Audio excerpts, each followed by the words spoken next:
президенти ҷумҳурии Тоҷикистон пешвои миллат муҳтарам Эмомалӣ Раҳмон дар идомаи сафари корӣ дар кӯчаи ба номи Исмоили Сомонӣ шаҳраки Москваи ноҳияи Мир Саид Алии Ҳамадонӣ муассисаи томактабиро ифтитоҳ намуданд.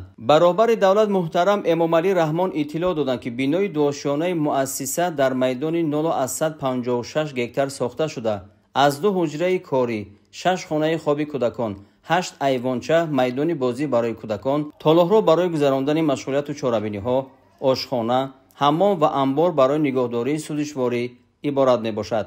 сохтмони бино аз моҳи сентябри соли 2023 оғоз ёфта, баъди мавриди истифода қарор гирифтани он имкон пайдо шуд, ки дар як вақт 150 кӯдак ба таълиму тарбия фаро гирифта шаванд. аз 30 корманд ба тарбияи кӯдакон 10 мураббӣ машғул мешаванд. иншоот илова ба нақшаи чорабиниҳо бахшида ба ҷашни 35-солагии истиқлоли давлатии ҷумҳурии Тоҷикистон бо маблағгузории Бонки ҷаҳонӣ аз тарафи ширкати сохтмонии ҷамъияти дорои масъулияти маҳдуди Строй Центр сохта шудааст. баъди шиносоӣ бо муассисаи тозабунёд, пешвои миллат муҳтарам Эмомалӣ Раҳмон ба корҳои сохтмонӣ баҳои баланд дода, барои дар роҳияи хештаншиносӣ ва меҳанпарастӣ тарбия намудани хурдсолон ба масъулин дастуру тавсияҳо доданд. Заминаи бинёд хуб мешавад.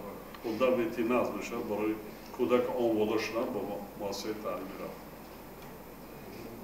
Муассисаҳои таълимиро ба дараҷаи олӣ шароит муайян кунед.